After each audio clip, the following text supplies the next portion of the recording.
in the meantime, we're going to jump ahead on our rundown, and we're going to go down to the Guardians, losing 7-6 last night. I've said this a couple times this year, and I know it's hyperbole, and I am absolutely, when it comes to the Guardians, I am Duke of Niger. Yes. I am absolutely Duke of Niger. That's why you two switch spots. We could not wait to get Jay in here because, I asked Jay, Memorial Day, you got to wait till Memorial Day to start talking about. Yep. And now you had said at the beginning of the season, where do you expect them to be at the third, yep. when we get to a third of the way through the season? And I said they're going to be 500. Yeah. Now, they're 24-29. Yeah. They're 5 under 500. What 25 and 31, I'm sorry. They're 6 under. Had they won last night, and they should have, then those numbers would read 26 and 30 and 2.5 games out. Yep. So the big difference here is that, or no, they'd be 3.5 games out, right? Yeah, they would have. They'd be closer. They lost a game. Yeah, So they'd be 3.5 games out. These games are so critical. Mm-hmm. I've said a couple of times this was the ugliest loss of the year. I feel like last night it really was the ugliest loss of the year for a lot of reasons. They have nice momentum. Mm-hmm. They were really putting things together. They're starting to score runs. They've got 28 runs now on this 4-game road trip. The bats are coming to life. They were up 6-3, and I thought this is it. This is going to be a victory, and they just snatched defeat from the jaws of victory. Stephan came in, gave up 3 runs in the 8th, and then Eli Morgan was terrible in the 9th. Loaded the bases. They won it on a sac fly. I got a question. It felt horrible. I have to add. This is what I don't understand sometimes. We don't question Tito 99 out of 100 times, and he has earned the benefit of the doubt for us not to question him. He pitched Class A on Tuesday night when the Guardians were down 3. Right. He then pitched him Wednesday night when they were up 4. Yeah. Yep. And he was not available for the game last night. I don't have an answer for you. I'm asking the same question. That is what I do not understand and not have. Listen, the bullpen we talked about last year was the strength of this team. Yep. And bullpen year to year is the most variant of any portion of a baseball team. Yeah. Some years it's great, some years not. This year it has not been good for the Guardians.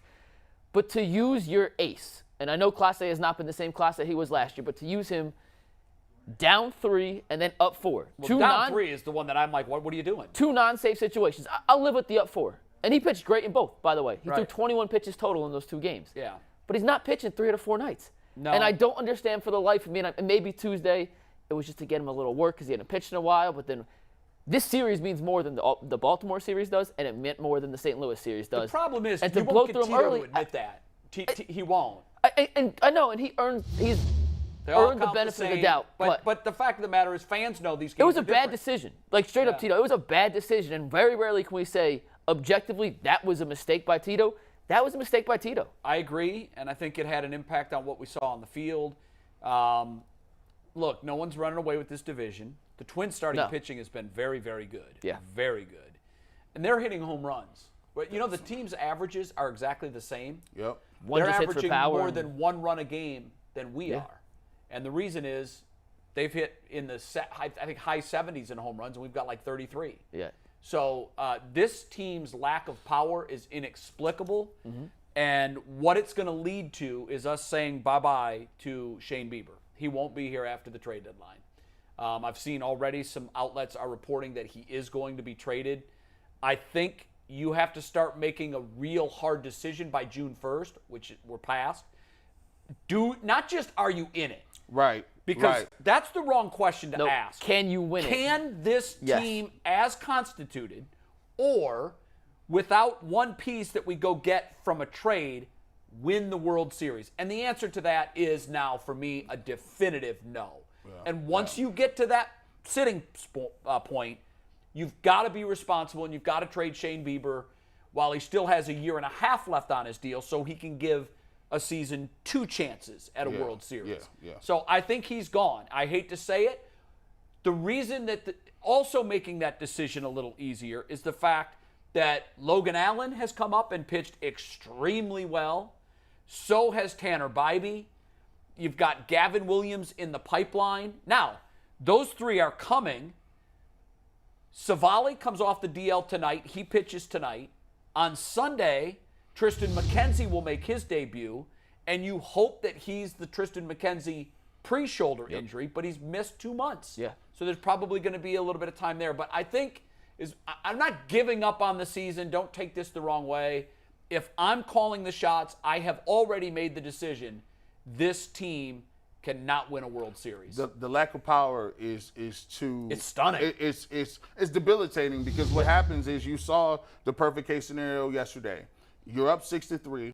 You look like you're dominating. And you did it without power, really. You're doing it. You're getting the bats are going. You're getting runs.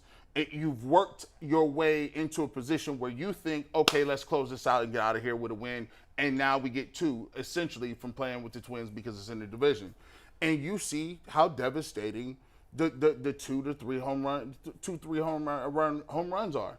You're down 3, all of a sudden it's tie ball game. I was wrong too on the standings. They would be 2.5 out. Yeah. They're 4.5 out now. They were Minnesota 3.5 out yesterday. Yeah. So it's 2 games in the standings. So if you win that and you're 2.5 out with 3 head-to-head to play, you could leave Minneapolis in first place. Now correct. the best you can hope for is to sweep the last 3, and even then you're a game and a half out. Yeah. Your point about being competitive in the division and competitive in the the overall The landscape goal of here is baseball not to different. win the Central. You could win the Central at 82-80. Yes. Which does not no make you a shot. good team, and that would put you 5th in the AL But you're East not this winning year. the World Series. You're not winning the World Series. And a lot of folks, I've had this conversation with some other fans, and they're like, hey, a couple of years ago, the Braves were under 500 on August 10th, and they won the World Series. That's true. But they had superstars on that team, Yes. and they had bats that could deliver home runs. This team just is – there's a power shortage. Speaking of bats, the Guardians have scored 5+ runs in 4 straight games now. Yeah. Do you know the last time they've done that? I'd say I'm not asking anything crazy. 5 No. runs in 4 straight games. Well, definitely last year. I don't know that they did it last year, but it definitely wasn't this season. Mid-July last year. Yeah. Almost an entire calendar year. 148 games since they had scored 5+ runs in 4 games. Yeah. And when you don't have power a bad like that, loss. you have to be able to close games. The Guardians are 2-9 in tie ball games heading into the 9th inning this year. And last that's where year they would've that been was their bread 9-2 and or butter. something. Everything broke in their favor last year. It's gone the opposite this year.